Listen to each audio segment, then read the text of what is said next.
Hey, this is Ken M. Padawan J. Coach Duffy. From the Ocho Duro Parlay Hour podcast. Every week, the ODPH is talking sports, movies, TV, comics, and more. It's always a parlay of topics on each episode. You can find the ODPH on Apple Podcasts, Google Podcasts, iHeartRadio, Spotify, Stitcher, Podbean, and wherever you find great podcasts, such as the one you're listening to right now. Don't forget to check out OchoDuroParlayHour.com, where you can find the links to all of the ODPH social media accounts, links to the bands whose music you hear each week on the show, hashtag 607 podcast info, and parlay points, our companion blog section of the show. Thanks for listening to the ODPH. Now get back to your regularly scheduled podcast. Hi there, I'm Lloyd. And I'm John, and we're from Pint Comics. As we dive into your favorite pop culture topics, we may just Occasionally use language that could be considered globaloney. What? No, I mean... Oh, foul. Exactly. Offensive. No doubt.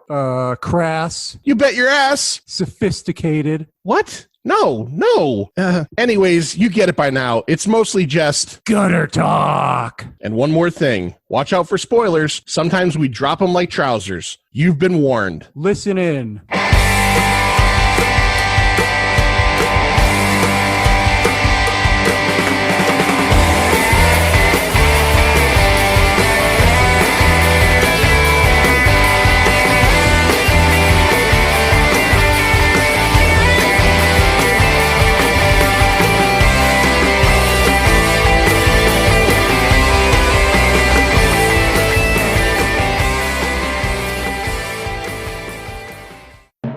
Welcome to the Pint Movie Invitational Series.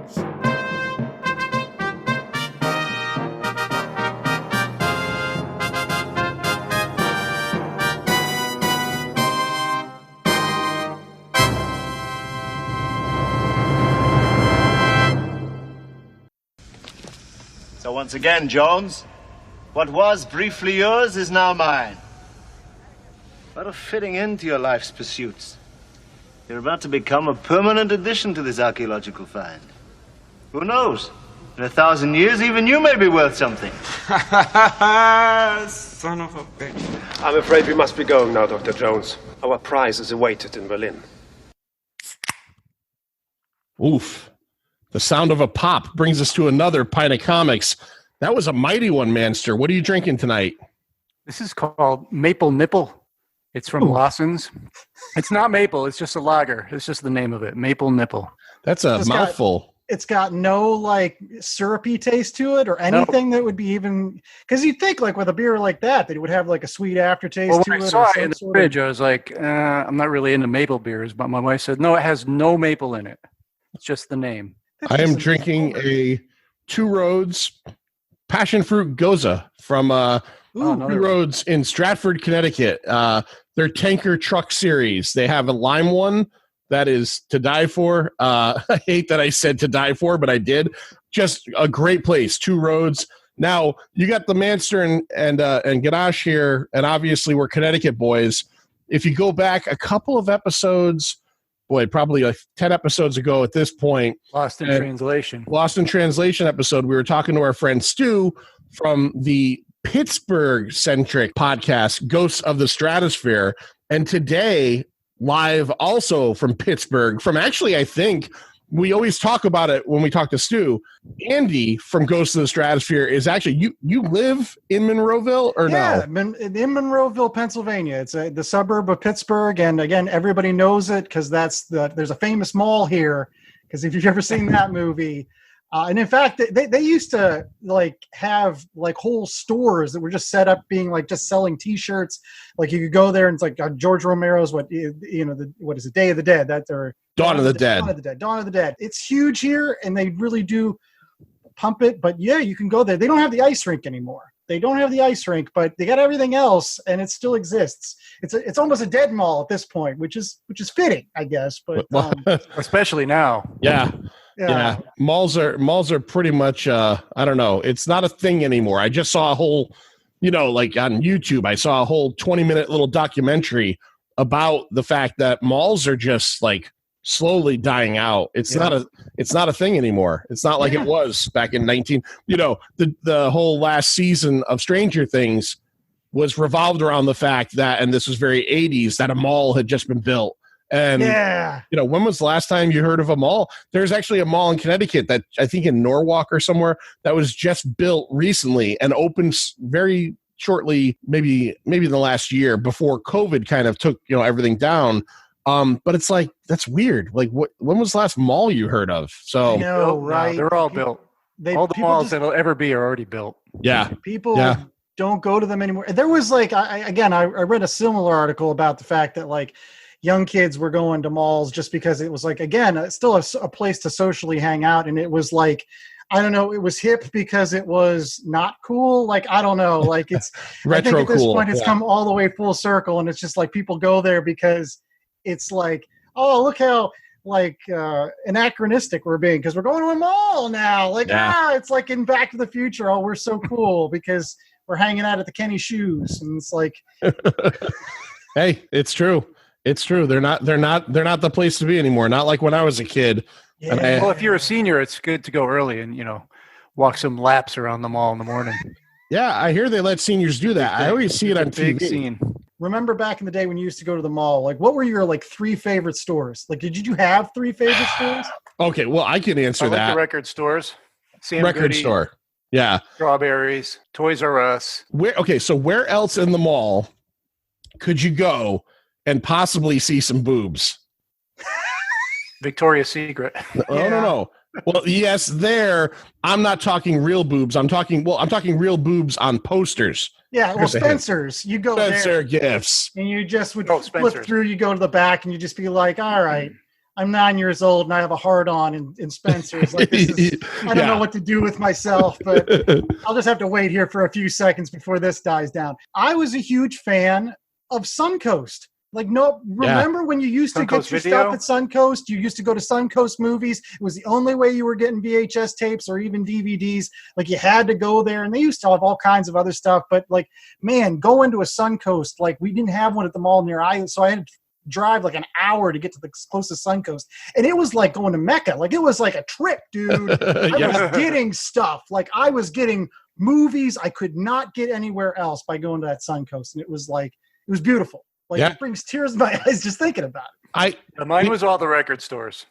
Yeah, off the wall records. And Well, you worked at a I worked in a record store for years. Yeah. The other stop for me as a kid, especially as a fat kid, in the mall, right? Where do you get a delicious ice creamy drink, right? Other than the Orange Julius, right? Yeah, I was just going to say Orange Julius. Yeah. Yeah, the Orange Julius. Yeah, that was another great place to go. I almost had a job at an Orange Julius when I was in college. I actually worked at an Annie Ann's. I made the pretzels. Yeah, we don't really have those out here except for an Annie Ann's, isn't there? I think they're on. There's one in West Farms Mall. Oh, okay. We don't have them a little bit south, but I've seen them at the rest areas on the Mass Pike. Yeah. Yeah, they're big.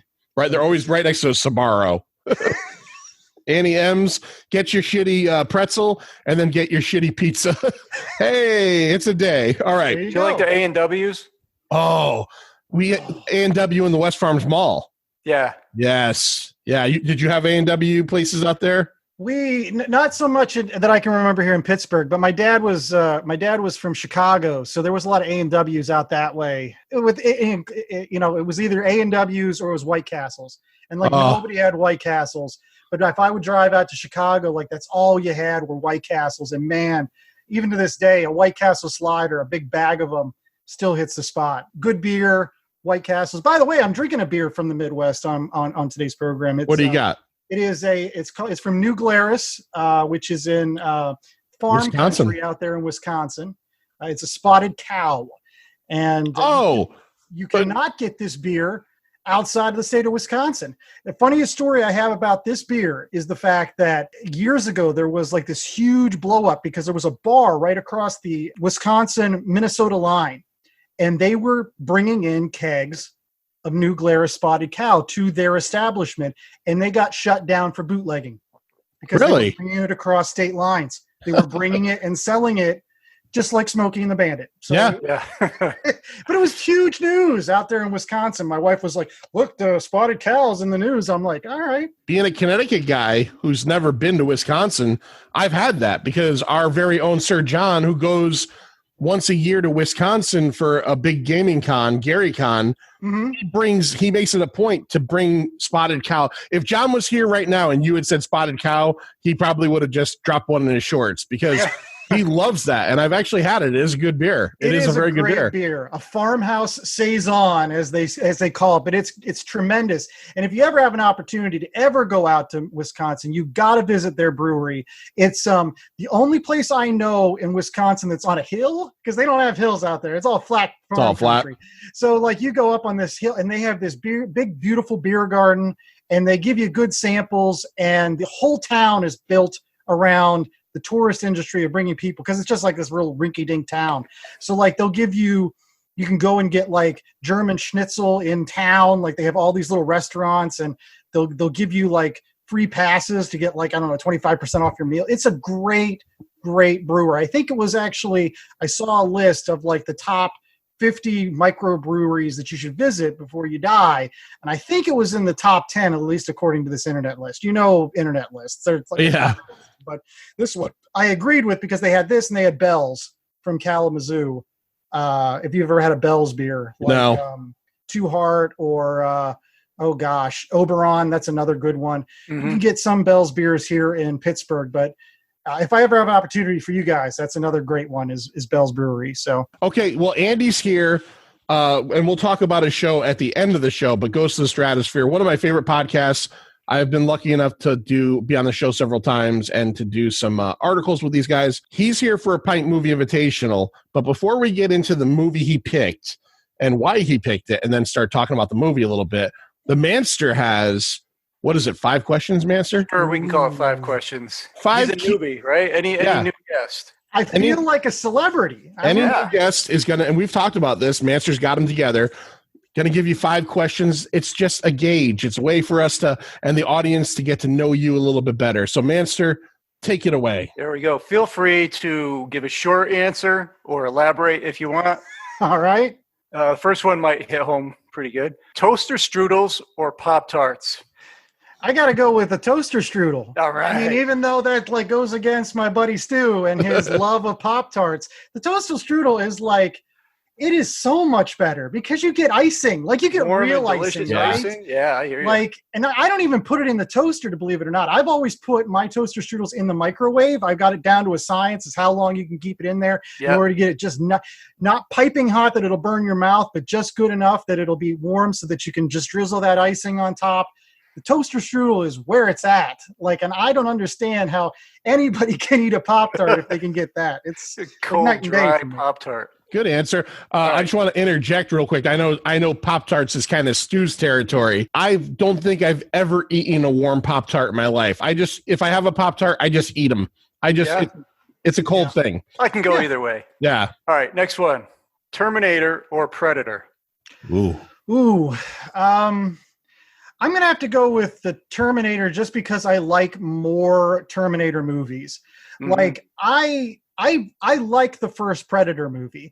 I think Predator 2 is not too shabby. I think that movie is underrated in some ways. But ultimately, after Predator 2, like I'm not a huge fan of the Predator Alien series. Like I like that more as a comic book than a movie. So, but the Terminator, I can honestly say Terminator 1, Terminator 2, and Terminator 3 are really good movies. I really, really like the ending of Terminator 3. I think that's one of the more underrated, I'm not going to say twist endings, but it just sets everything up. And I don't know why they made more movies after that, but I'm really a big fan of that. Although I don't mind the Christian Bale one for some reason. Like, I don't mind Christian Bale as John Connor. Like, he's got the voice for it. And I know, what was that guy? I think isn't he the guy from Avatar? Or Sam Worthington? Sam Worthington. Yeah, he plays the Terminator in it. It wasn't bad. I saw it in the theater, and I was like, this is all right. But yeah, I like more of the Terminator movies. All right. You're going to get a bonus question here. Mario Conchita Alonso in Predator 2 or in Running Man? It's easy. I mean, Running It's Man's a very better easy movie. question. Running Man's a better movie, so I'm going to go with Running Man. Yeah. Right answer. Correct answer. Yeah. Yeah. Like Running Ginger Man. or I don't know if Marianne? I would put that in my top 5 Schwarzenegger movies, Running Man, but it's close. It's funny. Like it's like maybe 6. There's so many good Schwarzenegger movies. It's my number 1 Richard Dawson movie. Oh, easily. Yeah. Yes. Yes. I can totally agree with that. If you want like an 8-minute video on YouTube of sheer awkwardness, when you guys are done recording this later on, go on YouTube and just type in Richard Dawson kissing guests. Yes. Because remember, he did that. I've seen yeah. stuff like It that. is like an 8-minute supercut of him kissing every woman. In 2020, it's even more horrifying because there's no way your 2020 brain can wrap around the 1979 right? So yeah. Everybody listening, just pause this show if you want. Take a look at that. Creepy as shit. Right, because it's he just loved. He was sucking face with everybody, and I've seen that video. The thing that you should always pay attention to is not the woman he's kissing. Oh, the but husband. Everybody else's reaction. Yeah, like the husbands that are on that show, and they're like, "What do I do? What do I look like?" My wife is asking, and some of them don't want to be kissed, and he's like, "It's just." Oh, he's going in for the hard kiss. I know, right? No he's like, "We're locking lips. I'm coming out with like." If you're chewing gum, it's in my mouth by the end. I read into it because I was so I remember it from when I was a kid. I read into it, and at one point, the network wanted him to stop, and he threatened to quit over it, and he won. Oh. They let him continue because he said, "Fuck it, I think his mother was Irish or something, and growing up, she always kissed him on the lips, and to him, it was just an ultimate sign of affection," is what he said. He said he understood that people might think of it that way, but he's not being nefarious. Yeah, it's weird. Next question, Lloyd. It's weird. All right. Ginger or Marianne? Oh, Marianne. Yeah. Oh, yeah. Marianne, without a shadow of a doubt. Yeah. You're talking about a farm girl, pigtails, gingham? Like, I would tap that all night long. There's no doubt about that answer. Yeah, like Ginger's gonna break your heart. She's the woman, like, she's like, you maybe could, shack up with her once, but then like you're gonna go back and she's gonna be asking you for diamond rings and all this and other stuff. Gold digger. No, Marianne, she's got her boots on the ground. She's the girl you hang on to, man. Yeah, I agree. I love your passion for that. I agree. Bacon cheeseburger or pepperoni pizza? Oh, bacon cheeseburger. Anything with bacon. Bacon That's is the best thing. You put bacon on a pepperoni pizza, maybe we're in the same ballpark, but like bacon just makes anything better. And a bacon cheeseburger, especially my favorite bacon cheeseburger is from Five Guys. Like I like a Five Guys bacon cheeseburger. There's like that classic video where the guy's eating and he's just like in ecstasy over eating like the bacon cheeseburger. And I agree with him. Like that is one of the best burgers out there that's like affordable and you can get it whenever you need to. Five Guys bacon cheeseburger. I miss our trips to Five Guys before this the Strand. Yeah, every couple months we would go to the Strand to see our buddy Larry's called Classics Double Features, and we would meet up at a Five Guys a couple towns over, have dinner, go to the show. Yeah, I haven't had Five Guys since probably like January. I miss it. All right, Manster, what do we got? The last one. General Lee or Kit? Kit, because he talks. And it's the guy from St. Elsewhere. Like he does the voice. Like, did anybody else watch St. Elsewhere? I mean, I remember watching it as a kid. And so like, I remember just thinking Michael Knight was the coolest thing ever. Like David Hasselhoff was wearing the black leather jacket. He was awesome. And he had a talking car. Like the General Lee, it's the General Lee and it's neat. But like now, no, talking card is where it's at. Like, it's got the horn though, man. But then you got to offset it. I was a big Dukes of Hazzard fan. But then you got to offset it in 2020 with the Confederate flag all over it. Yeah. Right. I mean, it's almost like a no-win situation. That's true. I wasn't going to try to because I have people that enjoy Dukes of Hazzard and I watched that show as a kid too. I always wanted to have a bow and arrow and like go run around in the woods and pretend I'm a bootlegger because I lived on a farm. So like I get that, but like No, it's a talking car. It's a fucking talking car. Like, how cool is that? Put a bacon cheeseburger in it and you're done. Like, it's the best. And Marianne in the other seat. Exactly. There you go. Now You can't you're lose. talking. You can't Drive lose. away from Richard Dawson. Just get in there. And just, although I honestly, when I think of Richard Dawson, I think more of Match Game. I don't know if you guys ever watched Match Game growing up. Yeah. Yep. And he wasn't as creepy on that show. He hadn't developed his creep yet. All right. So, Andy, Pint Movie Invitational, we put the call out to you. As we said before, your co-host, Stu, was on and did Lost in Translation. Yep. Your co-host, Chad, will be on soon afterwards. But you're here now. What movie did you pick? And give us the raison as to why you picked it. Well, I wanted people to listen to my show. So I'm going to pick a popular movie that a lot of people should have either heard about or watched multiple times. And so I'm going to go with, and I didn't want to do a Star Wars movie, even though I'm a huge Star Wars nut. I thought about Empire Strikes Back because that's my favorite movie of all time. But if I was just, let's do something that's not Star Wars oriented. So I picked probably the next best thing, which is also a Lucasfilm production. It is the original Indiana Jones vehicle. It is Raiders of the Lost Ark from 1982, I believe. 81. Oh, shoot. I got it wrong. 1981. 1981. Sorry about that.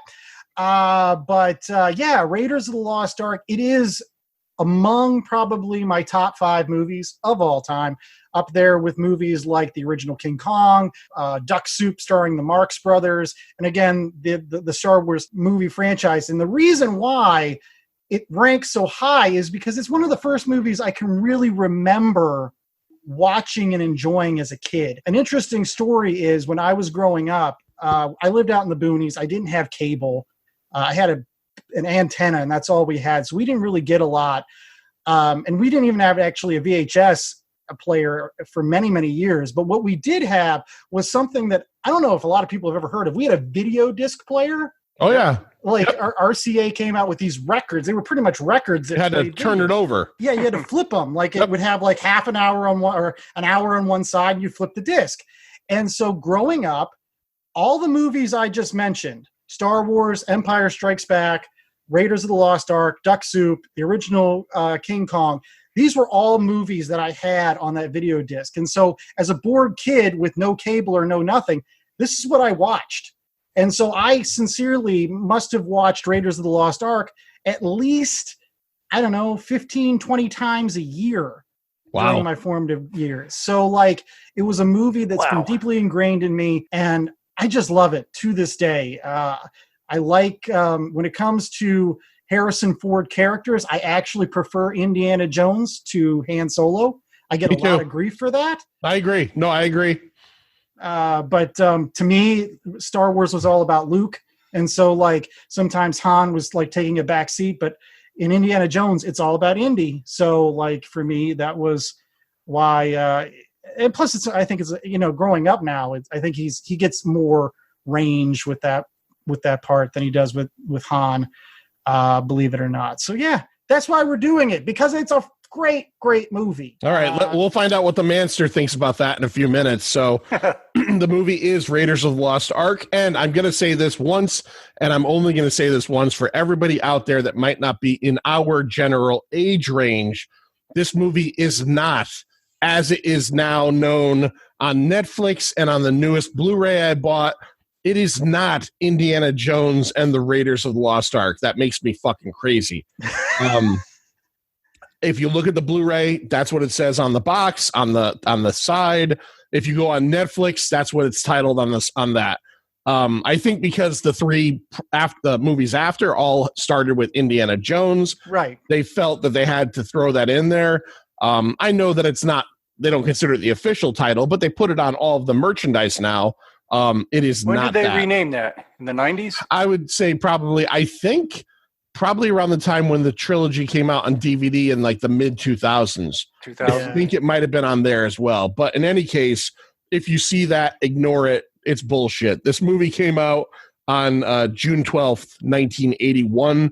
Huge summer blockbuster, directed by Steven Spielberg. Now, we're probably, I think at this point, like 23 Pint Movie Invitationals in, and this is the first Spielberg movie anybody's picked, which is amazing. That is crazy. Yeah, nobody's picked a Spielberg movie at this point. You will know him, obviously, as the director of the greatest movie of all time, Jaws, Saving Private Ryan, and here's a couple littler ones you might not know: The Color Purple, and Always. If you've never seen Always, that's a pretty interesting love story. Empire of the Sun, too. That's Empire of the Sun. That's actually a very good Spielberg movie that not a lot of people watch. Has a very young Christian Bale in that. Yep. Yeah, and Ben Stiller, too, I think, is in that, like in a small role.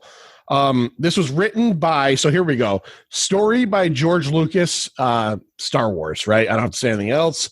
And a guy named Philip Kaufman, who ended up writing The Right Stuff, the astronaut in the NASA movie, and Rising Sun, the Michael Crichton movie, and are based on the Michael Crichton novel. Screenplay by Lawrence Kasdan. As Andy mentioned before, Empire Strikes Back. He wrote Solo, Wyatt Earp, and The Bodyguard. So if you ever, he didn't write the song, but if you ever at any point ever sang out the Whitney Houston version, as I'm sure Manster has, all the time. I Always Love You. Lawrence Kasdan put that movie together. Filmed between June and October of 1980 in Elstree Studios, England, France, Hawaii, California, Tunisia. This is the one of the like almost like a Bond movie. It is a globe-trotting experience. Yep. Manster, why don't we go through the cast list first? Who's in this movie? Who plays who? Cast first, huh? All right. Well, you got Harrison Ford as Indiana Jones. Obviously, archaeology professor, adventurer. Yeah. All around great guy. Yeah. All around great guy. Lover, I guess. Murderer. Snake hater. Yeah. Let me throw this in there real quick because this is how we do it on the show. So Indiana Jones in the beginning of the movie starts off as an adventurer. You don't know he's a teacher at this point. He's trying to retrieve a fertility idol, and a giant boulder comes after him. If you've ever seen anything on TV, you know what I'm talking about. It's been parodied a million times, but he's got that. He's got the fedora, and he's got the beaten leather jacket and the 5 o'clock gruff, right? And then we go to him getting home, and he is a professor at Marshall College, and he's clean cut, and he's in a suit, and every girl in his class is in love with him. I never noticed this before. So he gets the opportunity to go on this adventure to find the lost Ark of the Covenant. And he's at school and he's clean shaven. He gets on the plane clean shaven. The next scene where he meets up with Marion Ravenwood at her bar in whatever that was, whatever country that was, he's back to the 5 o'clock gruff. Now, is he a superhero? Does he put on the 5 o'clock gruff? Or did this take place like a week after he got on the plane? Well, I don't know. He's got to fly from, I forget where Marshall College actually is. I want to say like it's either in New England or in the Midwest. I'm trying to remember. Know this. I used to know where Marshall College was, like technically according to the indie people. Yeah, I don't know. I know that in the Crystal Skull, it was filmed in New Britain, Connecticut, right near where we are. Yeah, but I'm not sure if it was. But he has to go from there to Nepal. Like in like 1936, you realize how many planes and junk. The moment he gets on that plane, he's like, "No, I'm Indiana Jones now. I'm no longer Henry Jones. I don't have to fucking shave." Okay, he's like, I don't have to fucking shave anymore, except the fact that I got to keep it just perfect that it's going to get all the ladies. Like that's because he never grows a full beard. He never grows a full beard. It's just like that perfect stubble that like drives women crazy. It's It's the George Michael effect. Remember George Michael always had that perfect 5 o'clock shadow. Okay, Manster, I just wanted to point that out. Who else do we have in this movie? Well, I just wanted to say, Spielberg suggested casting Ford. You know that George Lucas didn't really want him. Yeah. Because he didn't want him to be his Bobby De Niro, right. He puts in every film. And they offered the role to Tom Selleck, who turned it down due to Magnum P.I. No. Well, yes, but he got the role. Yeah. He was offered it and accepted it. And the producers at Magnum P.I. told him, we're not letting you out of your contract. Yeah. And he had to relinquish it.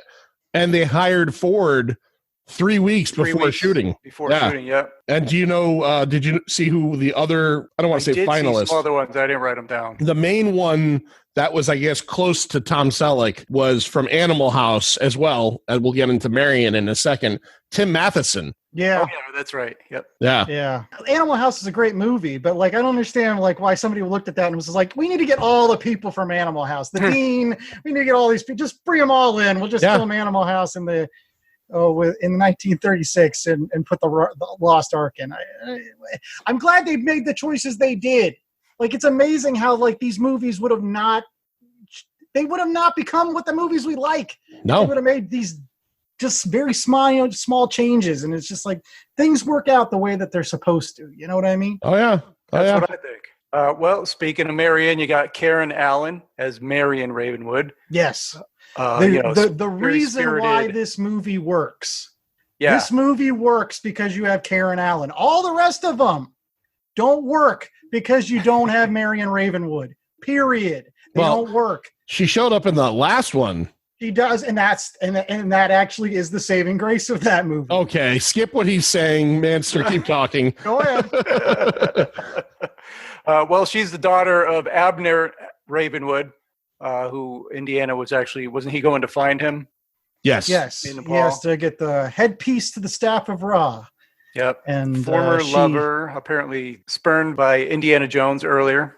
Yes. There's some weird stuff going on there. Some stuff there. Not just weird. Punches him pretty good right away, too. Well, and she also says, there's something she says that's kind of like, and I was reading an article that was talking about this, and obviously in today's day and age, people are sensitive and there are a lot of things going on, but like she does make the quote that she was a child. And yeah, I noticed that and it kind of weirded me out. Yeah. And I've read other things that have said that I guess an early script, it's not said in the movie, so you could get rid of it. But I guess in earlier bits of script and story, she was supposed to have been 16 at the time, and he was 25 at the time that they were involved. Yeah. And then he went away for a long time. So now maybe he's like 32, 33, and she's like 24, 25. Okay, we're all adults. But when you go back to that 25-16 thing, let's just say I'm glad that they never got into that, because you could take everything away from me. Don't make Indiana Jones, don't like give him a bad rep. I don't need that in my life right now. Yeah, I mean, I think they comment at some point in the movie that they'd been separated for about 10 years. Like he hadn't seen Abner in about 10 years, which kind of puts her at about that 16, 17 age range. If you think about like how old Indy's supposed to be by Raiders of the Lost Ark. But I will say that you're also thinking about it. This was like the 1930s. Like people did, 18, you were settling down because boy, your life expectancy wasn't actually as long as it is nowadays. Yeah, things were different back then. It was. And so, but it is true that like this was their first love. Like this was her first love. She never really got over Indy. He broke her heart. He spurred her affections. And of course she's super pissed when she sees him. Yeah. But at the same time, what is the opposite of love? It's indifference, not hate. Yeah. Man, he walks into that place and she still wants to just plant a kiss on him. You can tell there's passion there. It's what makes it work. I like having Andy on this show because he brings a sobering quality. He brings a voice of reason. I get all hot because all of a sudden I think Indiana Jones is a pederast. And he comes in and says, hey, look, in 1936, this movie takes place. 1926 is when they would have. Yeah, you're right. Yeah, in 1926, you were lucky if cholera didn't fucking take you out. Yeah. All right. Okay. Yeah. Also associated with that role was Sean Young and Deborah Winger. Yeah, Deborah Winger, Jane Seymour read for it, Mary Steenburgen read for it, and this is the only way it could have been better because this was my crush when I was a little kid. When I was a little kid, I used to turn on One Day at a Time? Yep. Valerie Bertinelli apparently read for this role, and she would not have been right for it. That would not have worked. No, but she was, oh my God, Valerie Bertinelli, circa 1981. Yeah. All right. Yeah, real quickly before we jump on, a real quick question for both of you. I mean, you've seen Star Wars, right? Do you think that there's better on-screen chemistry between Indiana Jones and Marion, or Han Solo and Princess Leia? I think Solo and Leia. I agree. I think I'm in the minority on this, but I think. See, here's the thing. It's funny because I thought about that while watching this movie. Oh, okay. I didn't think about it. But I'll tell you why I think the way I do. So we had one movie with Marion in it, and then 25, 30 years later, the second one that I only saw once or twice and don't give a shit about. I had, as a child, 3 movies with the two of, with Carrie Fisher and Harrison Ford playing those characters. Yeah. So you got to see their relationship build movie after movie. That's my opinion, but do I think that her and him have a great chemistry in Raiders? Yes. She's beautiful. She's fun. She's funny. She could drink any guy under the table. The whole scene where Belloc has her in the tent and she hides the knife and gets him drunk. Yeah. I was reading that was heavily improvised by her. The whole bit where she holds the knife up to him and everything. Her. Very good. All right, Manser, cast. Who else we got? Then we have Paul Freeman as Dr. Rene Belloc. Basically, is Indy's rival, right? He's basically stealing whatever Indy gets. Yeah. Yeah. And that's the thing. That's another thing that I think all the other movies are missing. Even though some people like Mol Ram and Kali. I mean, I think that Belloc is a perfect foil for Raiders of the Lost, or for Indiana Jones. He is the flip side of that coin. He is the guy that went over the dark side. And so, like, for me, you don't get a better Indy villain than you do with Belloc in this first one, because he's so similar. Like, and as a result, they even have good chemistry with each other. That scene where they're like, he gets him in the bar and he's like, you put this in the desert and like people will fight over it. And he's like, the ark is something for God, like a mouthpiece to God. And he's like, you want to go see God? Let's go see him now. Cause he thinks he just lost Marion. It's a powerful scene, man. It gives me chills just even talking about it. Like, and that's just the two of them just having a small chat. He's a great villain in this. He's fantastic. And I didn't realize it until reading the cast list and because I was like, whatever happened to this guy? He's been very active in a lot of things, but the one thing that I never realized is he plays the Reverend in Hot Fuzz. Yeah, I didn't know that was him. So I got to watch Hot Fuzz. Like, there was another show we did very recently. I have to watch it for the first time still. We did The Wicker Man, and I didn't realize that Edward Woodward was the head of the bad guys at the end of the Hot Fuzz. So let's watch it. Let's do a watch party or something. Let's check out Hot Fuzz and revel in all these old character actors. All right, who else we got, Master? Then you got Ronald Lacey as Major Arnold Tott. Basically a sadistic Gestapo agent he's the one who wants to torture Marion for the headpiece of the Raw staff. Sweaty, yeah, creepy, and always has been one of my favorite, like, minor villain henchman characters of all time. And he's not tough. He's this little worm dude. He was based on Himmler. And if you look at pictures of Himmler, he looks just like him.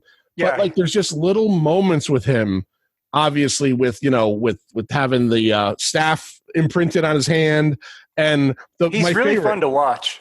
Totally fun to watch. He's the way he talks is, and he's all sweaty. And then there's the wonderful. I love the scene where you think he's going to torture Marion, and he pulls out what looks like a nunchuck, and it's actually it's a coat hanger.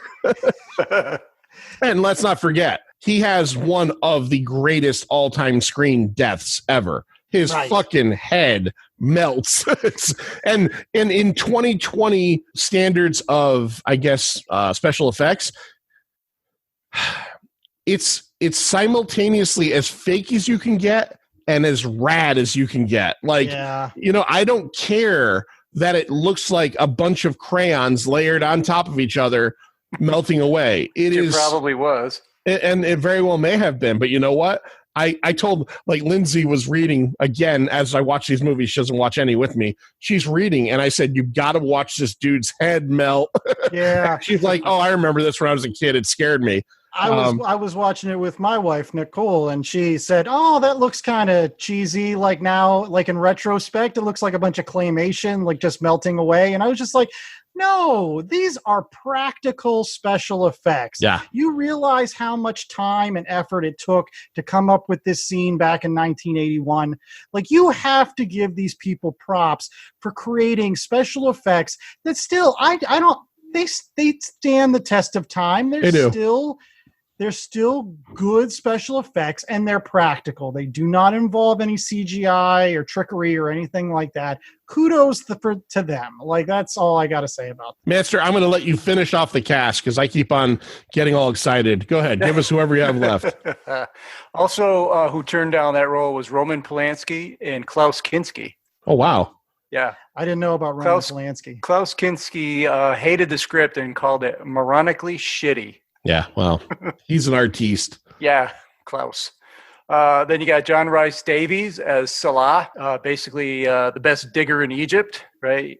Indy's friend. Absolutely. Comes back in he's Last Crusade. Yep. Glad he comes back in that movie for sure. The only actor in Lord of the Rings, The Fellowship of the Nine, that after wrapping all 3 films, all of them, even though Sean Bean was only in the first one, all 9 actors got an elvish tattoo on their body, and John Rhys Davies was the only one that refused. Oh, he's the one. And he let his stunt double have it. So little trivia if you didn't know that. It's very interesting. He was also in Sliders. Jerry O'Connell. I was trying to think of what else he was in. I watched one season of that when I was a teenager. Yeah, it didn't look good.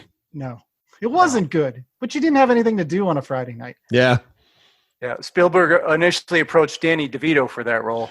I think I'm a pretty well-educated on movies guy thing. And whenever we do one of these episodes, I kind of dig into these things a little bit more. And I think I know a lot about Raiders of the Lost Ark. And yeah, I did not know that. Danny DeVito was the first choice for Salah. And funnily enough, much like Tom Selleck, he couldn't do it because Taxi wouldn't let him out of his contract to film when they were going to film. And another interesting point is, I don't know if there was 2 movies that actually came out that were kind of Raiders of the Lost Ark clones per se. One is the obvious Romancing the Stone, which with Michael Douglas and Kathleen Turner, that would eventually star Danny DeVito in not so much a similar role, but an interesting role nonetheless. But there was also another not great movie, but little known one. I can't remember the name, but it was Tom Selleck playing like an Indiana Jones type character. I think it was like something about like a plane to China or something. Yes. Come on, you got this. Oh, High Road to China. Maybe, yeah. High Road to China. Road to China. Yeah, he plays an aviator pilot that's very similar to the Indiana Jones character that he unfortunately didn't get to play. Well, we've talked about it a little bit on our Star Trek The Motion Picture episode. Stephen Collins, who is a main character in that, in circa 1982, when Indiana Jones was all the rage, he played a very similar character on an ABC show called Tales of the Golden Monkey. Yeah. Yeah. So there was a time when this was all the rage. Who would have thought in 1980 that something that was basically derived from the serials of the 30s and all that would become the thing to make again? But we do that cyclically, so it happens. All right, Master. I'll do one more. There's several more, but Denholm Elliott as Dr. Marcus Brody, the museum curator, who basically gets Indy's pieces and puts them on display. He was mostly in the beginning and then in the end of the movie. Bigger role in he Last was a pretty Crusade. cool character. Yeah. And again, I'm going to make myself sound dumb again, but make myself sound uneducated on this again. But it wasn't. I've seen this movie a million times. It wasn't until I'm watching it this time that I realized his last name is Brody, Chief Brody. And that was on purpose. I looked it up today, and Spielberg threw that in there. So I didn't catch that before. Yeah, Chief Brody. And Manster, do you have the budgetary numbers on this thing? I do. Yeah, so you got 18 to $20 million budget. Unreal. Yeah, that's nothing. As Andy would say on his show, the 10-cent synopsis, as we would say on our show, the bumper sticker version, is Indiana Jones is a archaeological professor at a college. He is also an adventurer. He goes to find things to bring back, to bring to the museum. He says it in Last Crusade, but it belongs in a museum. That's his thing, right? He ends up getting wind through some government agents that a Nazi plot to find the lost Ark of the Covenant, which is the ark that carried the 10 Commandments in it. Hitler, and this is a real thing, Hitler was obsessed with the occult. Well, this movie wasn't a real thing, but Hitler was obsessed with the occult and was known to confide in people about occult matters. The first Hellboy movie and the Hellboy comic is heavily about that as well.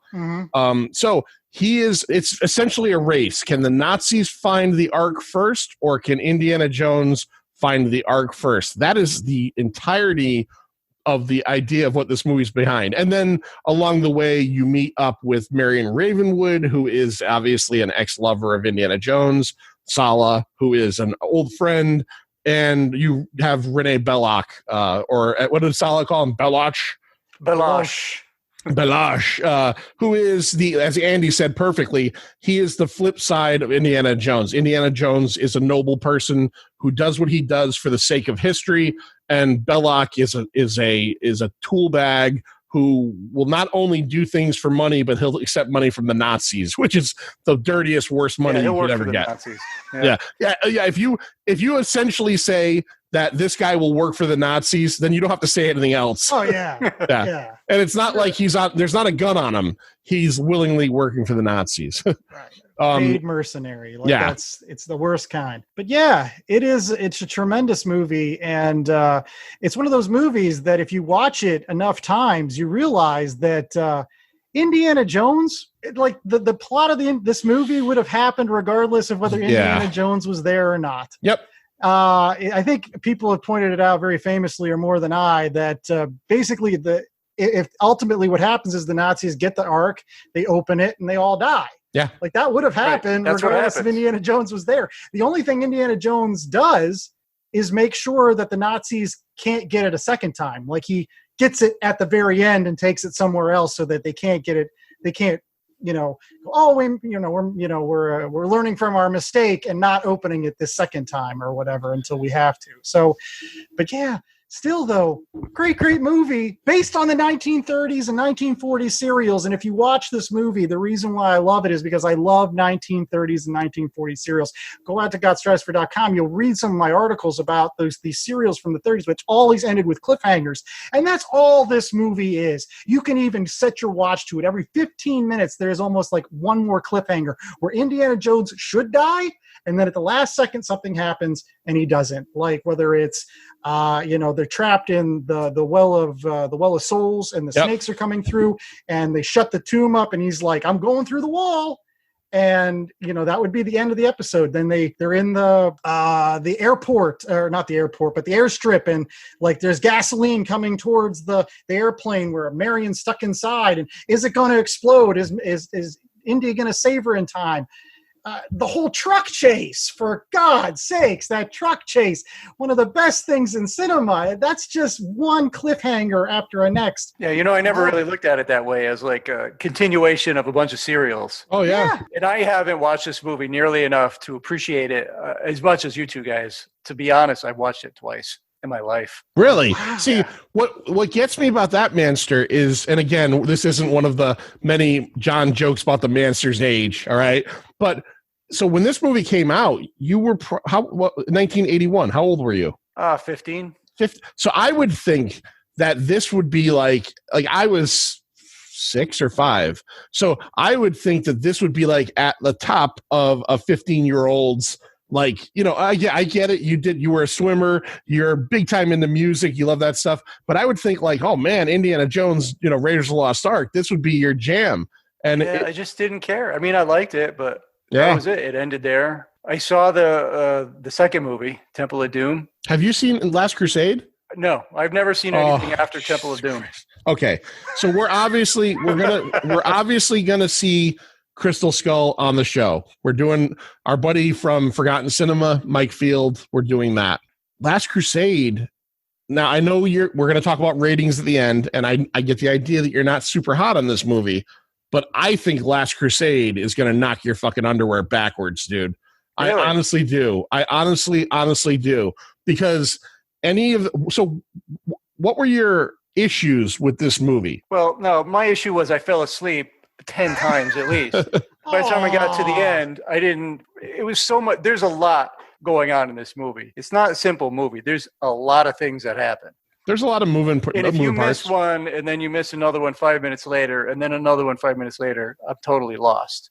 So then I had to rewatch it again. And you know how it is. You rewind, you watch it, you rewind. And I had enough. I was watching, this was last night?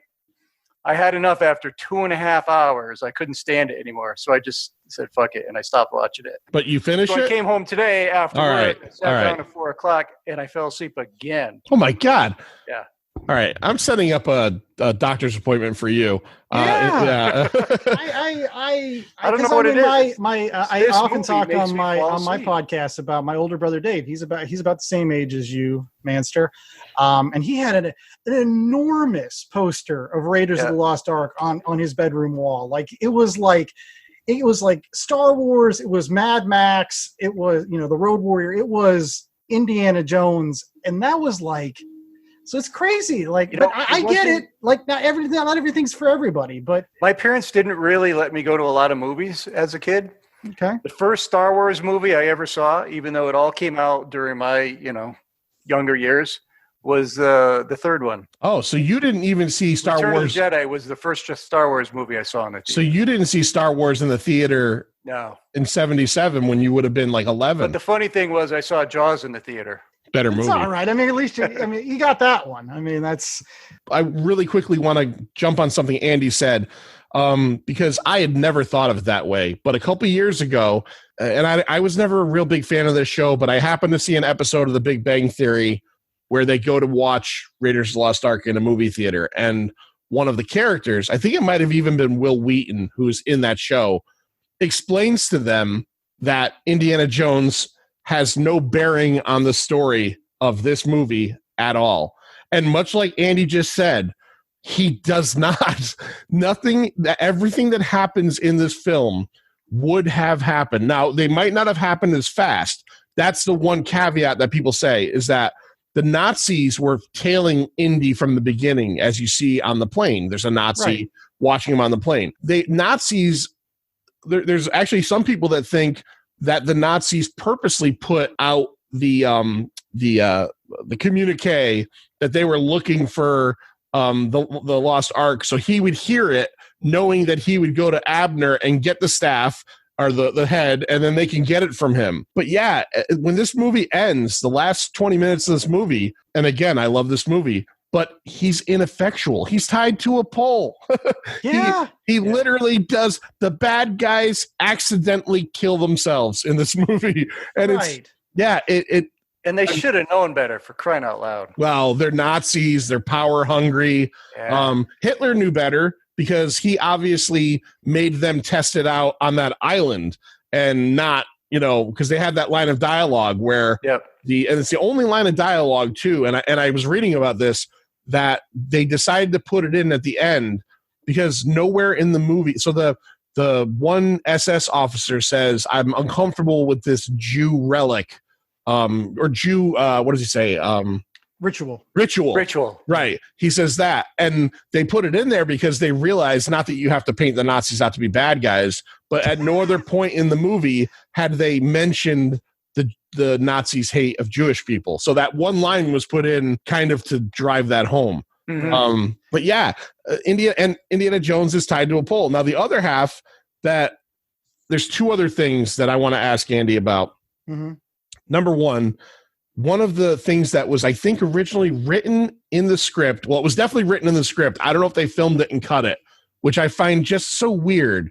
And I guess it was referenced twice in the movie, is that there is an instruction that's not read aloud on the top of the staff. So Indiana Jones has to find this this amulet that when you put it on a staff, it's going to give you using the sun the location of the Well of Souls. Right. I guess there's an inscription that says, "Do not touch or look in the ark when it's open." And I think the old guy who reads the staff for them, or the head, I think there's a scene they said that's cut out of him telling him that. Because if you pay attention to the movie, nobody ever touches the ark. They put poles in to lift it up. Nobody physically touches it. And that's okay. Because I guess if you physically touch it, it'll kill you. But that comes straight from the Bible. Yeah, it comes from the Bible. Right. But like it just seems like a major plot point that Indiana doesn't. He saves the day by saying, "Don't look at it." Right. Well, that's the thing. I think it's more powerful in the end because I remember being in college and taking a couple courses in film and so forth. And we were talking about the different kinds of genres, and they were discussing about, how Temple of Doom is pretty much just a melodrama because you got good guys, you got bad guys. But Raiders of the Lost Ark is different because although you have good guys and bad guys, ultimately at the end of the day, what saves the day is this ultimate form of good, which is beyond just human morality. Like it's more like a God morality that comes down and basically strikes evil dead. So for me, the fact that they cut this scene where Indy says, "Oh, I got instructions somewhere earlier in the movie that I'm not supposed to look at the ark," but does it out of reverence for the fact that he is like, "No, like we are not supposed to do this. Like I have now learned from my mistakes. I am no longer a mercenary. I've almost like a come to Jesus moment." Wasn't he like a non-believer in the beginning or a skeptic? Well, it's talked about if you watch the other films that I believe that one of his parents is maybe a devout Catholic. I think that's why if you watch Last Crusade, his father slaps him on the face when he uses the Lord's name in vain and says that's blasphemy. Like you can tell that he had some religious background to him. So like I feel like it's at that moment that Indy's like, "No, dude, we're not supposed to do this. I'm not going to be party to this anymore." And it's like that's what saves him and Marion his. And I will say this, in my family, interesting story, I still have sisters that when Indy tells Marion to shut her eyes and not look at it, they will not watch that movie. They will not watch until it's over. They have actually never seen the faces melting. Oh. And for like 10 years, I didn't do it either. Because when Indy tells you to shut your eyes, you shut your eyes. He knows better. He knows something. Look, let's be honest. When 1981 Harrison Ford tells any woman to do something, and if it's my mom, because my mom loves Harrison Ford, most women are just going to do it. So that's true. That's a power I'm never going to have. Yeah, but I mean, I'm just saying, like, so it's one of those things where that scene kind of, again, it's the difference between a traditional good versus evil morality play. Like it becomes something bigger because you have this force that ends up being like an ultimate decider as to who wins in this particular conflict. So I'm glad that they cut that scene. If it was filmed, it was there. Glad it's just like shooting the guy in the street instead of having a big fight. Like, yeah, Harrison Ford was sick with the flu. That's why he didn't want to have the big fight. So he just picks out his gun and he shoots him. Yeah. That's perfect. Did you know that, Manster? What's that? The scene with the swordman in Cairo? Yeah. When Indy shoots him? Mm-hmm. Do you know the story behind that? No, I don't. Everybody on the set was getting sick with food poisoning and dysentery. Steven Spielberg was one of the few that did not get sick because he only ate canned food that they had shipped in from England. And apparently most of it was SpaghettiOs. But everybody else was eating the local food. And this was in Cairo or Tunisia, wherever they filmed Tunisia, it. Yeah. Tunisia. And everybody got sick. So they have this day. So there's that scene in the marketplace when Marion gets kidnapped and Indiana has to fight off all the guys. And you get that one scene with the black robed swordsman, and he starts flipping the swords around, the whole thing. Indiana was supposed to have some kind of like fight with him, sword fight, a whip. He was supposed to whip it out of his hands and then have like a physical fight. Harrison Ford was super sick that day, and after like one or two takes, just said, and I guess the quote was, "Let me shoot this sucker," and that's what they did. The next time they did it, he pulls the gun out, shoots, the guy goes down, and that is it, because he just wanted to go. And now it's movie history. History. I mean, and to add on top of that, there's a scene that's deleted that I had heard about, but I was reading about it yesterday. I read it in two places.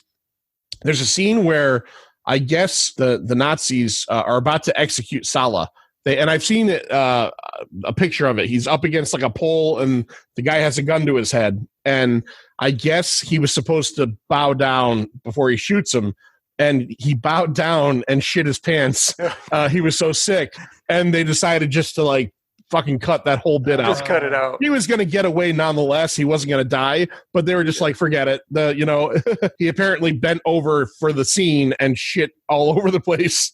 So, but yeah, this movie, like that guy. Yeah, like Andy said, this movie has some of the most incredible moments and set pieces. The boulder in the beginning, obviously, and for the eagle-eyed, if you don't know this, Manster, maybe you don't, the guy who is his guide in the beginning, who demands that he throws over the idol. Alfred Molina, his first screen role. First movie. Dr. Octopus in Spider-Man 2, and the crazy drug dealer in Boogie Nights, and a whole bunch of other stuff. But you got that scene. You've got the Well of Souls scene with what appeared to be thousands of snakes, but they're not all live snakes. Some are rubber. When I saw that snake scene, Yep. I remembered it differently somehow. I thought it was a totally different type scene. But I knew there was a scene there. He fell into a pit where it was full of snakes. Asps. Very it's funny how dangerous. your mind changes things. You go first. Yeah, you go first. Yeah, there's so much. The fight scene with the German bomber or the plane, which, by the way, I want to point out. That was a good scene. That is not a real model of a plane. That was made by the production designer, Norman Reynolds. He designed it, and then they built it. That was not something ever used. That was like an actual made-up plane. It looks like a wedge plane. They actually have planes that are sort of shaped like that. Yeah. Maybe not that exactly. And I think there's production art by I don't know if you know who did all the production art originally for Indiana Jones. Oh, hold on. From comic books. Yes, hold on. Throw it out there. Jim Steranko. Oh, Steranko. Yeah. Yeah, he did several production stills. I think one of them is of that bomber fight, which again is there's one of that. There's him on the horse jumping on the side of the truck. Like all the scenes that you really think, I don't think there's the boulder one, but like, it's amazing to think you look at these art stills from Steranko and you're like, no, they pretty much copied, like, I don't know, like they the whole look, it just came from these production stills. So if you ever have an opportunity to go out on the internet and take a look at those, gorgeous stuff. I've seen there's the one in particular that's just like a still of Indy, and he's got a cigarette in his mouth. Yeah, that's a great one. And I was struggling to remember who the fuck drew that. Thank you for that. In that plane scene, the mechanic, the giant muscular mechanic, is a stunt guy named Pat Roach. Do you know what his claim to fame on this movie is? No, off the top of my head, no. He dies twice. So he is the German mechanic that Indy fights and eventually gets killed by the propeller blades.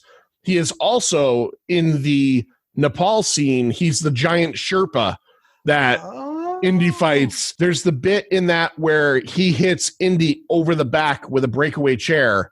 The first time he hit him, it did not break away, and they had to fly Harrison Ford back to California for experimental back surgery. Harrison Ford got fucked up on this movie. He gets the chair over the back. It fucks up his vertebrae. He comes back during the scene where he's fighting Pat Roach again. The plane was a model plane, fiberglass, real wheels, but they, I guess, were not fully inflated, and it wasn't as heavy as a real plane. There's a bit where the wheel runs his knee over and tore his ACL or his MCL, and he continued filming. So he's getting beaten up pretty good in this thing. Yeah, see, that was a good scene running around. There's a scene where he actually goes around the wheel. Yeah. It must have been during that. Yeah, he got his leg run over by the wheel. Yeah, the flying wing, which was what it's called. Yeah. Did you guys notice the call signs on the pontoon plane in the beginning? The license letters on the pontoon plane? What did it say? OB CPO. Yeah. So obviously a Lucas thing. And the second Lucas thing is when the prop plane starts, the sound of the engine is the same sound the Millennium Falcon's hyperdrive makes when it's failing. It's the same thing. And some of the John Williams songs were very reminiscent of, Star Wars. Oh yeah. Well, I mean, right off the bat, that's a whole. You could do a whole show on that. Yeah. John Williams' score in this, particularly, maybe what would you say, Andy? Top 5 most recognizable themes ever? Yeah, and again, to Manster's point, they're very similar in terms of like you listen to Marion's theme, and it's almost exactly like Princess Leia's theme. Like there are very, very strong similarities. You take the end scene with the Ark of the Covenant, with the crescendos of the piece being thrown up into the sky and coming back down, like that is very reminiscent of things that you would eventually, you would hear also in Empire Strikes Back. So John Williams is an incredible genius, but he also kind of took bits and pieces of old stuff and just reworked it and put it into other films. Especially early in the film. It really reminded me a lot of Star Wars in the early parts of this film. Yeah. Yeah, you can definitely tell. It's the same hands. It's the same hands. And with some of the incidental music, it's just like, here's some stuff that's left over from a Star Wars score. We'll just stick it in there. Oh, it fits. We're fine. I didn't use this. Whatever. Who cares? Exactly. But no, it is, other than Jaws, Star Wars, this, E.T., and maybe... and Superman, Jurassic Park, like... He's got so many. Jurassic Park is one of my favorite themes. It's not, and I like Jurassic Park. I'm a fan, but I'm not like one of those people that's like over the moon for Jurassic Park. I do love it, the first one, but the theme to that, it seems like nobody ever talks about that with John Williams. It's always Superman and Star Wars and all this stuff. And I just think the Jurassic Park, especially the theme, it's so good. It's so amazing. And it's funny how each one fits that particular movie. Yeah. He's a genius. Yeah, he is. He is. And he's still around, man. And he's still doing it. He just finished off the last Star Wars movie. He's the Rise of Skywalker. So still going. So Andy, give us just a couple more things about this movie, maybe that are personally important to you, or scenes that you particularly find moving and or are just really fond of, fun maybe. Well, the older that I get, there's a scene or a line that in this movie, I feel like, again, the older I get, the more and more I connect to, which is, when Marion asks him about how he's like, it's not the years, baby, honey, it's the mileage. Right. And, I still say that. I say that to my wife sometimes when I'm beat up after, chopping wood or working out or something. And it's just like when Indy has lived a hard life. And this notion that like, it is truly the mileage. I think it's something that all of us guys can at one point or another just say, nah, he's right. Like you're right. You walk a hard road sometimes. And, sometimes it's not just about how old you are, but like what life's thrown on you. So that's a great scene. But, again, I'll keep on going back as to the reason why I like this movie so much. It's because of Marion Ravenwood. I've said it on the website so many times that I don't, even though Spielberg kind of looked at Indiana Jones as being his James Bond, like he was like, he's a James Bond type character. Well, real quick, just to throw this in there, when Lucas offered the idea of Indiana Jones to him, the reason was they were on vacation together in Hawaii, celebrating, I think maybe Empire Strikes Back, or maybe it was something a little bit earlier than that. But Spielberg told Lucas that he actively was trying to get a job directing the next Bond movie. Yeah. And Lucas said, no, I got something that could be yours. So, right. Yeah. Absolutely. But one of the things that I've said is that unlike James Bond, I really think that Indiana Jones is a one-woman guy. Like, he's not a guy that, even though he's extremely handsome, he could have as many women as he wants, he has kind of a mentality that he's kind of old-fashioned. And I think he found the woman that he wanted in Marion Ravenwood. I think if he slept around with any other women, it was just basically because he was denying what he really wanted in life, which was to be with Marion. And unlike all the other movies, like, sincerely, if you watch Raiders of the Lost Ark, the moment Marion comes back into his life, like, how many times is he willing to just lay down his life for her. Marion's that. It's like that. That's Marion. Like he says that like 80 times in this movie. Marion, like Marion, where's Marion? It's almost like he's more obsessed with that than the Ark. And I think that at the end, when he's willing to blow up the Ark in order to get Marion back, that's what's missing from the other movies. Kate Capshaw, fine, she's okay as Willie in Temple of Doom, but she's no Marion, and Marion was supposed to be in that movie. Originally, the original scripts for Temple of Doom had Marion. In fact, the whole famous minecart chase was supposed to be in Raiders of the Lost Ark, but they didn't have enough time to film that, so they moved it to Temple of Doom. But it was supposed to be Marion, and again, I think she was even supposed to come back in Last Crusade, but again, with the Sean Connery dynamic, it wasn't going to work. So it took them until Crystal Skull to finally bring her back. And again, that's why I like that movie. It's important. Indy, I think you're in love with Marion just as much as Indy. I think so. Well, I mean, it's because she's such a wonderful character. She's an equal partner for him. Like, even though he saves her most of the time in this movie, she doesn't really need saving. She's kind of like Princess Leia in that she's hard drinking, she's two-fisted, she's willing to get out behind a machine gun and shoot down Nazis if necessary. She's smart, she's beautiful, she's everything you want. She's like a Hellenistic ideal, for God's sake. She's got that great line when she holds up the staff head and she goes, "I'm your goddamn partner." Yes. Yeah. And Yeah, that's what and when she says it, that's what she means. Right. She is his goddamn partner, not his damsel in distress. She's his partner. Like, you can count on me to have your back and to be there for you and get through this with you. And I think what else do we want from a lady? I mean, it's just great. So that's what's missing from the rest of those movies. It's why I like the comic books that came out afterwards, because Marion plays a heavy role in those. So yeah. All right, what's your question, Master? So when she's in the tent with what is it, Balak? Balash. And he gives her the dress, and she goes and changes behind the little thing, and she takes her bra off, and he looks at her in the mirror. Was there really a need for that? Well, yeah, it's why would she take her bra off? It's a dress. I don't know, dude. She's not looking to get sexy obviously with him. She's doing it on purpose because she's just as smart as Indy is, and she's playing to his weakness, which is obviously he likes the ladies, whatever. I mean, she's going to play up the fact that, hey, I'm a beautiful woman. You should let your guard down enough. Let's get some drinking going on so that I can potentially stab you in the face and escape. All right. So like that's what she's about. So she does it on purpose. She knows he's looking over his shoulder, like, oh, look at her, naked backside. For the 30s, that's like showing tit, for God's sakes. Oh yeah. I mean, it was scandalous to show some leg, for God's sakes. So naked back, oh my God. And he's bringing the logical thinking today. Yeah. This is wonderful. This is wonderful. If you take the A in Andy and just replace it with an I, he's Indy. Right? So, Raiders of the Lost Ark, man. Again, don't call it Indiana Jones and the Raiders of the Lost Ark. Let me see here. I did have something else I had written down that I found interesting.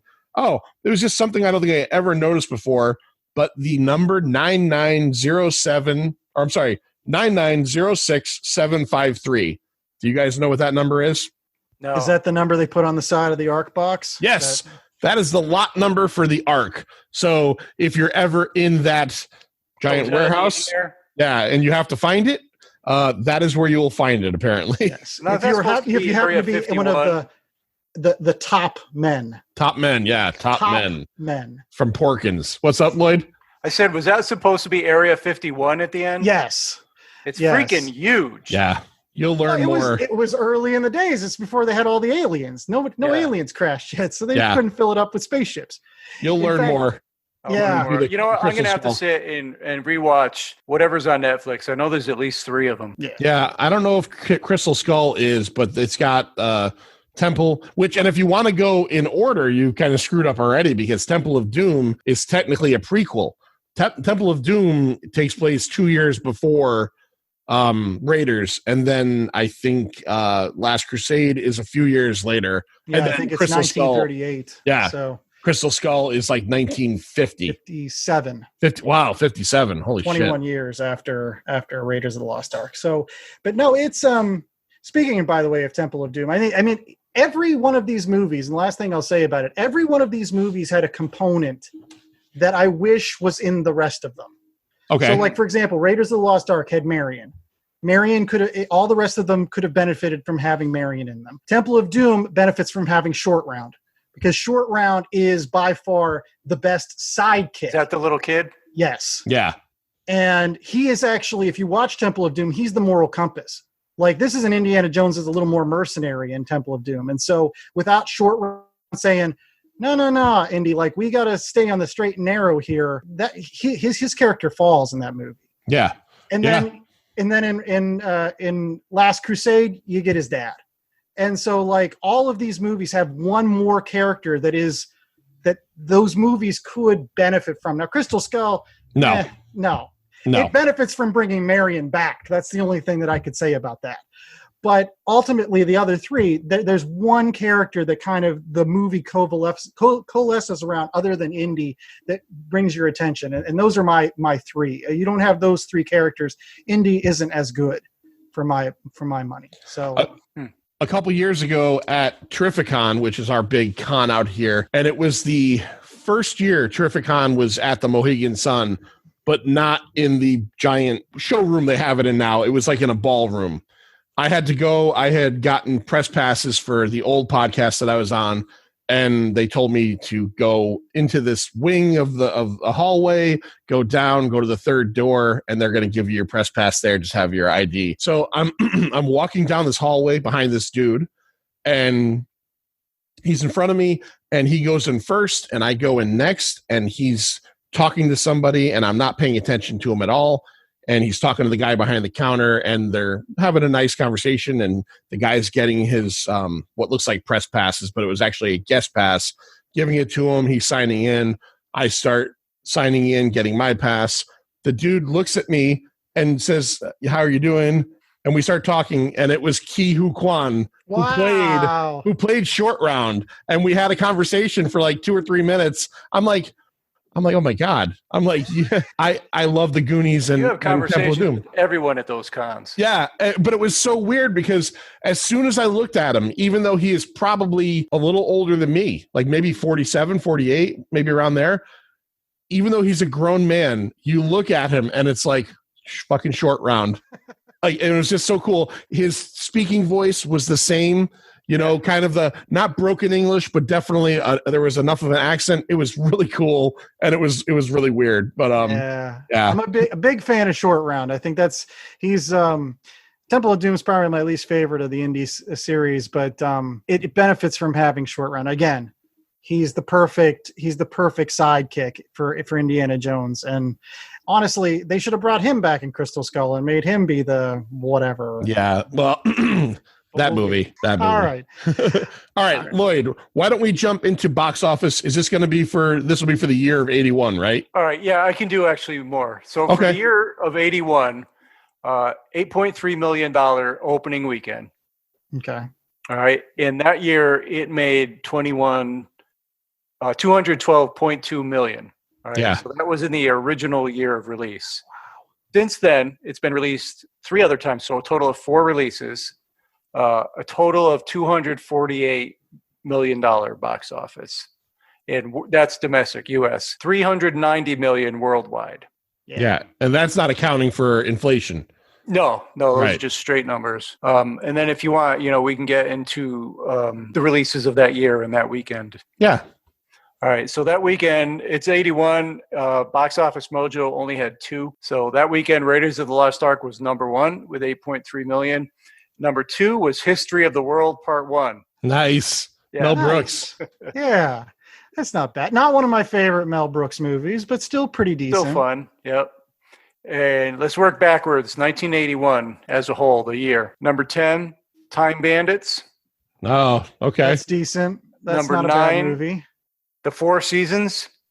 Never heard of that. Don't even know what that is. Nope. Number 8, For Your Eyes Only. For your eyes only. Well, probably Easton. the best of the Roger Moore James Bonds, just simply Chris- because Yeah. some of most of the Roger Moores are batshit crazy. They're in space with lasers and all stuff. But For Your Eyes Only was like boots on the ground Bond. Like it was just simply trying to get a decoder, Right. a Russian Code decoder. breaker. Like it was more what Bond's supposed to be. Like, real espionage. Go on. Agreed. Yeah. Agreed. Number 7, Chariots of Fire. Oh, yeah. I've Number heard it. 6. I don't think I've actually ever watched that movie. I've never seen the whole movie. I've seen bits of it, and obviously the music is iconic. Yeah. Number 6, a favorite, I think, of me and John's, The Cannonball Run.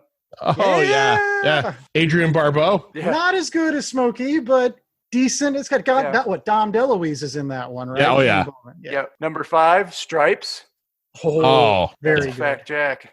my doctor says I swallow a lot of aggression and pizzas. Yeah.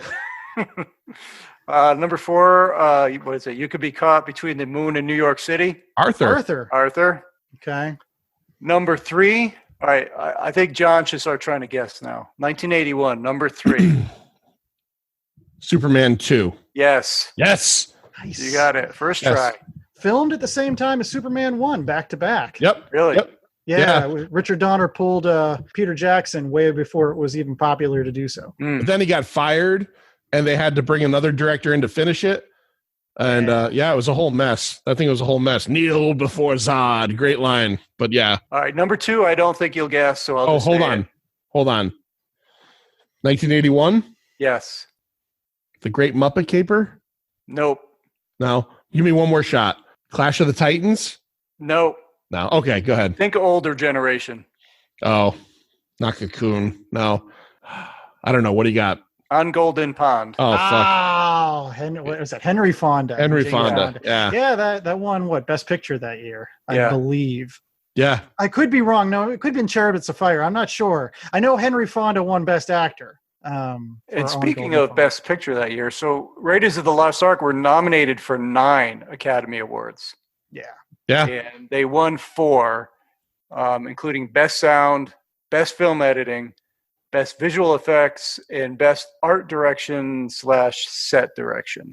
The ones they give to sci-fi movies. Yes. For some reason, that always bothers me. I'm not to go on a tangent, but boy, does the Academy hate anything that deals with fantasy, horror, sci-fi. If it's not like genuine historical drama, forget it. Drama. Yeah. Like, Yeah. I gave up on the Oscars many years ago because I haven't watched in years. I don't care. I think the year that Saving Private Ryan lost to Shakespeare in Love. Now, I've never seen Shakespeare in Love, so it's hypocritical. It's hypocritical for me to say that, but like Saving Private Ryan is an achievement in filmmaking, and I don't know. So, all right. Yeah. So I'm assuming number 1 has to be number Raiders. 1 that year was Raiders of the Lost Ark. There you go. There you go. So Andy picks a winner on all ends. All right. So before we talk about Ghosts of the Stratosphere for a moment, here's the part of the show where we give our ratings. Where we dance? Where we dance. Now is the time on Sprockets when we dance. No. So on Andy's show, when they do movies or comic books, it's always a through F scale, school style. We do it as a 0 through 5. Quarter scales are allowable. So you could say 1.25, 1.75, whatever. So if you were to rate 1981's Raiders of the Lost Ark, we'll start with the Manster, go to me, and then finish off with our guest, Andy. Manster, what would you give this? Although I did fall asleep and I did complain about it, obviously it's a great movie. I do have some memories of it. I wish I could have stayed asleep a little more, but I'm going to give it a 4. Wait, did you mean awake a little more or asleep a little more? What did I say? You said asleep. I'm asleep right now. Okay. All right. I wish I could have been awake a little more. All right. So you give it a 4. But I'm going to give it a 4 because it's good. It's a good movie. All right. All right. Well, I'm going to just go there. I should watch it more than twice. You definitely should. Just go watch them all. Well, watch the 3 and then you'll be good. I'm going to go there. I think this is, Andy, you bring it. You're the first one. I think I'm going to give this a 5. This is, this is a 5 for me. Now, I will say this. and I kind of talked about it quickly while we were chatting before the show. Raiders of the Lost Ark is a 5, but I think I'm realizing that I like Last Crusade more. I think that I'm starting to realize, like, I used to be a ginger guy and I always liked Marianne, but now I'm like, wow, Marianne, she doesn't have as much makeup on or high heels, but she's just as good in different ways. So that's where I am with that. She's not a redhead. She's not a redhead, but as Andy said, pigtails, Daisy Dukes, farm girl. Okay, so that's where I'm standing with that. So Andy, what do you give it? I'm assuming I know. I mean, if it's on a 1 to 5 scale, this is like a 10.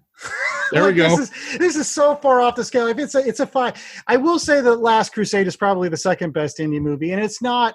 There's not a lot of difference there. There's a lot of great scenes in Last Crusade that I absolutely love. I love the tank scene, the entire tank scene. It rivals anything that's in Raiders of the Lost Ark. And plus the natural charismatic presence of having both Sean Connery and Harrison Ford in the same movie, just tremendous. So I understand why some people do love Last Crusade, but at this end of the day, if you don't get Last Crusade if you don't have Raiders, if you don't have that monumental filmmaking, which again goes back to the roots of what makes films good. All George Lucas said was, I like things like Flash Gordon. I like things like 1930s and 40s pulp magazines and the comics from that era and the serials from that era with the big classic cliffhangers with people jumping off of again, cliffs and whether they're going to survive. And so to pair that and that kind of storytelling with the masterful directing skills of Spielberg that knows how to, again, that's sometimes what's missing from some of George Lucas's films is somebody that actually knows how to direct. Decently and also knows how to edit. That's the thing. Like you mentioned, some of these scenes that they cut from Raiders of the Lost Ark, there's a reason why they're cut, because they don't need to be there, and it's actually more powerful when they're gone. I can't say enough good things about this. Like, he is what's the term? A purveyor of lost antiquities. I think that's the term he says, or something like that. Like, and he is just the coolest guy ever. And I think he's even cooler than Han Solo, to be honest, like in this movie. Oh, he is. Yeah. No, Indy's a better character. I agree. Han has going against him. He's not the main character, right? Indy is the center. Han is a part of a, larger piece. And again, as a kid, I don't want to get into this too far, but as a kid, I loved Han Solo, because he was like the good looking guy. He got the girl and everything. But then as I became an older person and started watching, Star Wars, I realized this is Luke's story, not Han's story. Yeah.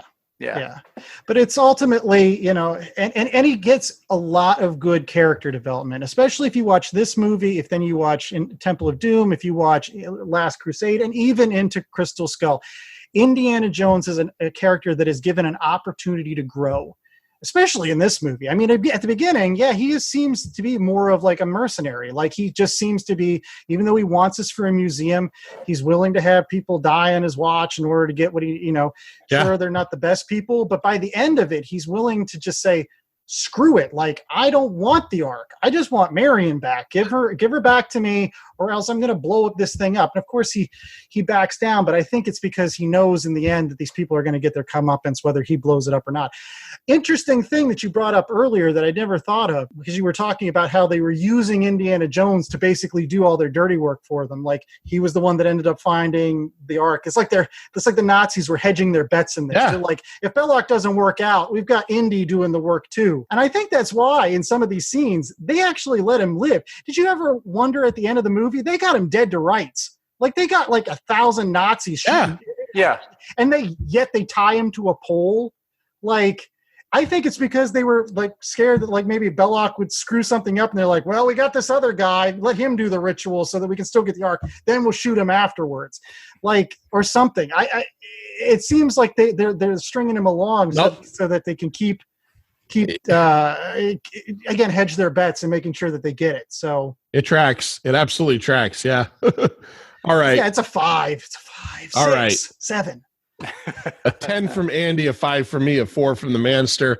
Andy, give us everything about Ghosts of the Stratosphere, gotstratosphere.com, all the good stuff where people can find you guys on the weekly basis. All right. Well, I'm the host with the most, Andy Larson, and I am joined by my regular co-hosts, Rob Stewart and Chad Smith, every week for the Ghosts of the Stratosphere podcast, which you can get on all kinds of pod-catching platforms, as I like to say, including Apple Podcasts, Google Play, Stitcher, Spotify, iHeartRadio, TuneIn, YouTube, and CastBox, as well as like a bunch of other places that you can find it. But ultimately, you can also go to our website, www.gotstratosphere.com.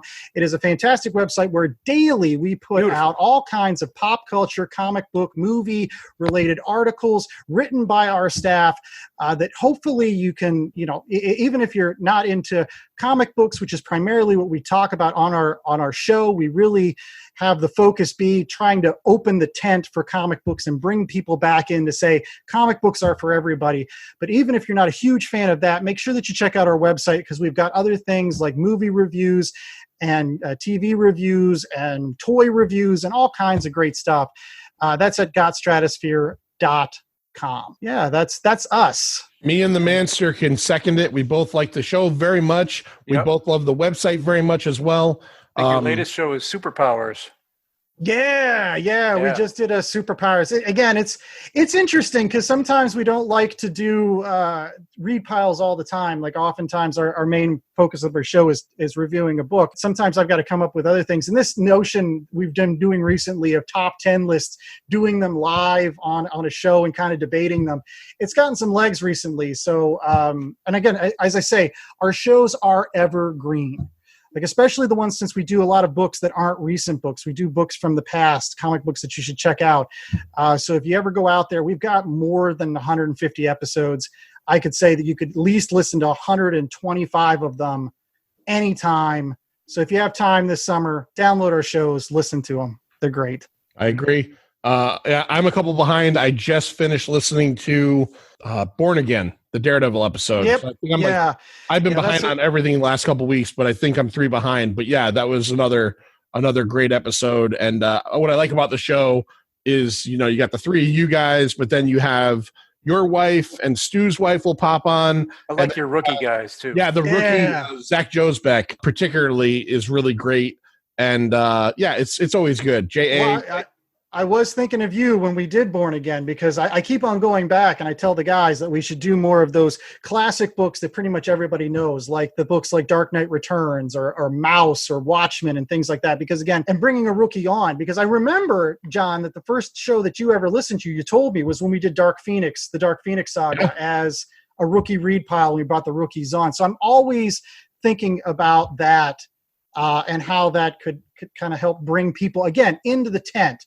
Because there's some people that are kind of on the peripheral. They're like, gosh, I really want to get into comics, but I don't know where to start. I don't know where to begin. Ghosts of the Stratosphere is a great place. I wrote a whole bunch of stuff about that on our website. Yeah, it's crazy that you go into a comic shop and they're like, well, I want to read Spider-Man. Well, there's like 15 number ones. Which one do you pick? So like, we'll tell you, like, here's one that you should check out. Here's a storyline or a trade you should get. So, and speaking of our website, last plug I'll get in. This week, while this show is going to be airing, go over, I've got an article on the website about a great comic book series that was released by Marvel right after Raiders of the Lost Ark came out, called The Further Adventures of Indiana Jones. I'm going to be reviewing the first 3 issues of that series. So if you like Raiders of the Lost Ark, check out gotstratosphere.com. You can read my read pile review of the first 3 issues of that particular series. So, and kind of also there will be a link to this show. All right. There you go. All right. Well, Andy, thank you for coming on. Thank you. Long time coming. I appreciate it very much. Pint of Comics, you can find us here. We're Pint of Comics. We're on all the podcatching platforms as well. iHeartRadio, Apple Podcasts. What's the Spotify. We're on Spotify. So check us out. And Manster, you do the duty better than anybody else on this thing. Make this episode stop in its tracks right now. It's not the years, honey. It's the mileage. See ya. It's over, Johnny. It's over! Nothing is over! Nothing! You just don't turn it off!